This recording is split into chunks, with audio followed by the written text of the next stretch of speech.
Hey, what's up guys, Bash Gaming HD here, and welcome to the third episode of my career mode.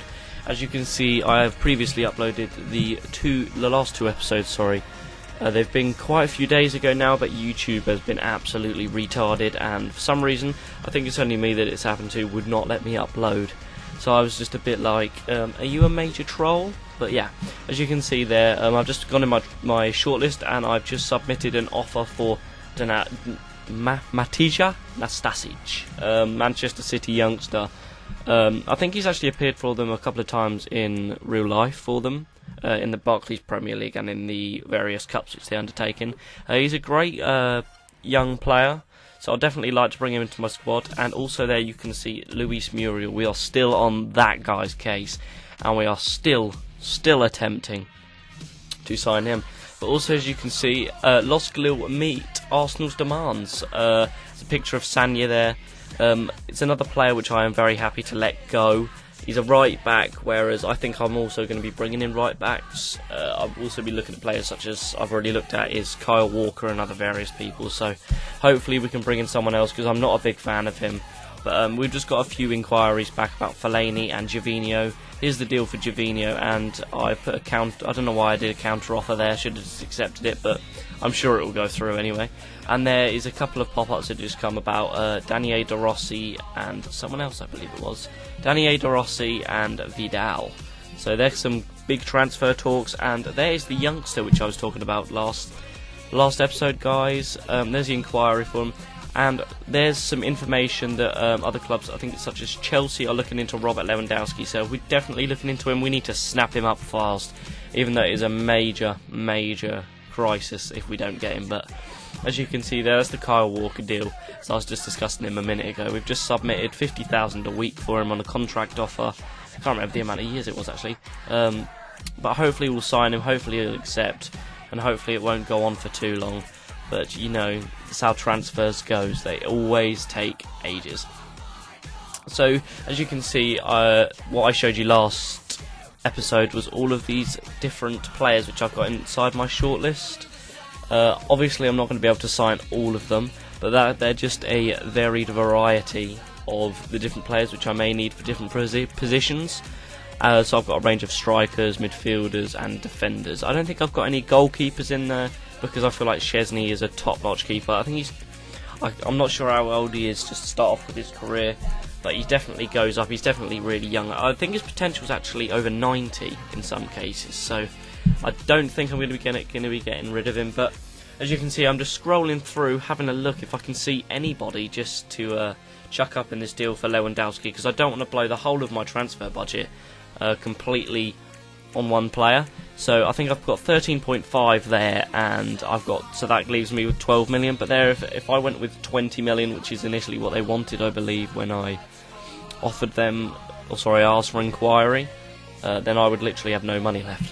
So I just chucked a player up there. I'll see what they get back to me. But obviously he's 23, and how high overall he is, he's an 85, so he can definitely get into the 90s. But we also get some answers back about Muriel. They do want 11 million. So as you can see, some of these transfers are getting very expensive, and I do not want to spend. I'm very reluctant to spend because the budget is not the best. There's information about Per Mertesacker and Florentina. The talks have broken down. That's a bit of a disaster. That would have brought in some extra.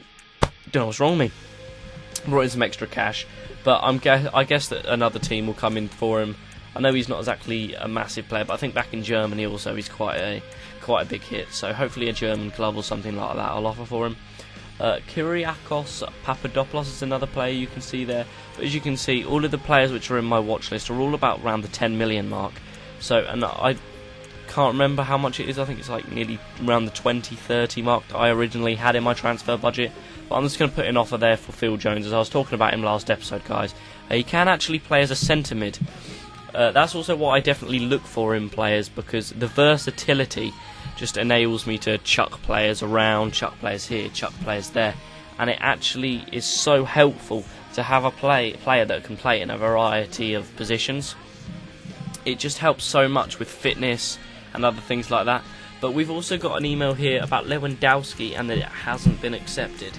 So I'm going to tell them bump up the amount of money that we are offering them, and I believe I'm going to remove Arshavin from the deal. I didn't really want to do this, but I guess it's going to have to be done. Sorry. Hopefully they'll accept. I mean, it's 17.5 million, so I mean you can't really refuse it.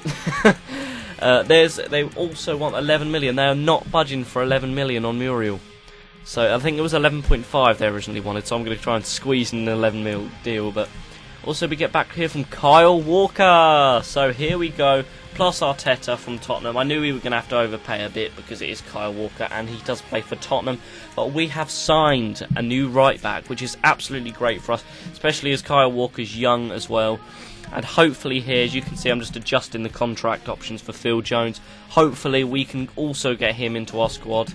That'd be absolutely perfect. So if we can get Kyle Walker, Jones, Muriel and Lewandowski, that would be absolutely amazing.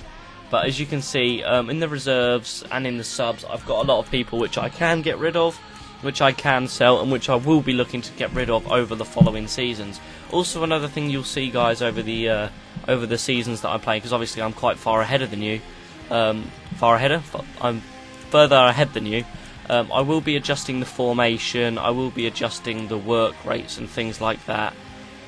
And as I win competitions, or whether I don't, I will get boosts of money and things like that. So this squad will definitely change a lot to what you can see it now, because I'm thinking a season a bit ahead of you at this point. So it's kind of weird for me to come back and commentate over this, but I just can't wait for you guys to see the improvements that I've made with the squad and what I've actually done with it. I think you'll be quite surprised at some of the formations that I play in the later stages of the career as well. So that's quite good. Also, I think Inter in talks with Tevez. He usually does move away from Manchester City, but I didn't think he'd go to Inter, but whatever. As you can see, Borussia Dortmund eventually have accepted one offer that we've made for Lewandowski. It's taken their time, and I have just adjusted a contract to send off to him and his agent, and hopefully he can get back to us. But also, it's going very swimmingly.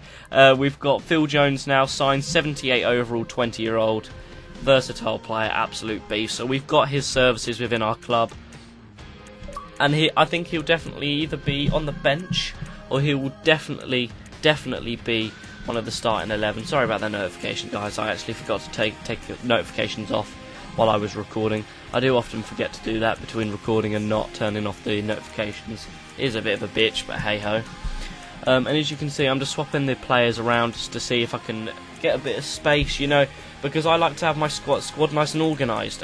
Also, another thing you'll see is I like to have a setup of 2 defenders, 2 midfielders, 2 strikers, or I like to have it very organised. Like I said in one of the previous episodes, like a Mourinho approach. If you go on to a career mode or you play a kickoff match with Real Madrid, I believe you'll actually see how he's got it's all very organised within his reserves and his substitutes. He's got a certain amount of positions, he's got it all equal and balanced out. And I like that because it's a sense of organisation and you know where you're going. You just go on your reserves and it isn't just a complete jumble of random players. Obviously that takes time to acquire, but that's obviously something I'm aiming for. Squillaci comes with me. I hope he might be rotating, and I can't actually remember whether I do put him in or not. But a lot of players do come and say this to me, so I like to give him an opportunity. And I think actually I do chuck him in, I'm not sure.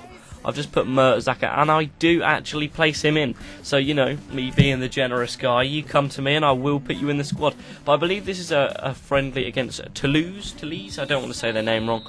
But as you can see, one of their players is a right back, I think it is. He just got yellow carded there. Wow, that's a big scoreline. Giroud getting a hat-trick. Oh dear. They must have been bad. Uria? God, I'm so bad at pronouncing foreign names. He's also a very pacey young player. So if any of you guys are setting up career modes, you're looking for young players, that's also someone I'd definitely say to you to check out. But as you can see, I'm just amending the contract offer again for Luis Muriel. The amount we've sent off of these is ridiculous. Hopefully he will come back. And as you can see, he's just come back with us saying thank you, and I've earned his respect, basically.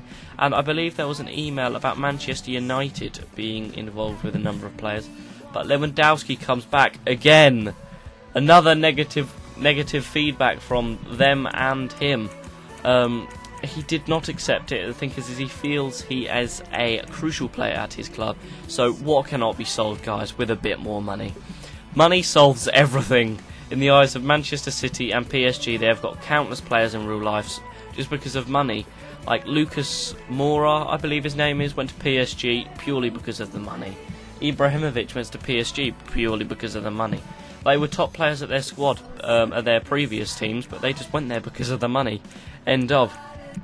As you can see, Lewandowski's actually, with the parameters that I've entered for the young players, he's actually the third best in his position for his age. Another player I'm looking at here is Javier Hernandez.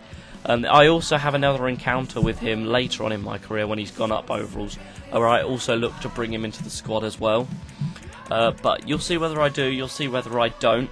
I also felt at the time of recording this that I didn't really know if the Lewandowski deal fell through. I didn't know whether... I know Hernandez is very reliable in real life. He's the man in the box. He's the fox in that box. But on FIFA, he's quite weak. So I didn't really want to risk it. I like tall, strong strikers that can get up for a header sort of thing. But so players such as Suarez, Eto'o, Jovetic, he's a brilliant player. He goes up to, I believe, high 90s actually. Mandzukic, he's a Bayern Munich, I believe.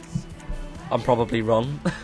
But as you can see, I'm just scrolling down here. I'm just looking for any young talents, you know, just before I actually shove the money through for this Lewandowski deal. But as you can see, Koscielny feels threatened, or his position may be in jeopardy. I just thought I'd let you guys know that it is not in jeopardy. I think it just automatically does that when a new player's being brought in from the same position. But the Muriel deal will not go through. So money, we'll offer him some more money. We'll put it up to important, and hopefully, I don't know whether he'll sign for important because he's got crucial at his current club. However, Udinese are not a bigger squad than Arsenal, so I don't know, he may accept. But as you can see here, Rosicky just trying to get rid of him, get rid of the deadwood. He's an 80 overall, but he's 31, guys. But anyway, that's it for this episode, guys. I'm going to wrap it up nice. Thanks for watching. Please like, subscribe, and I love you.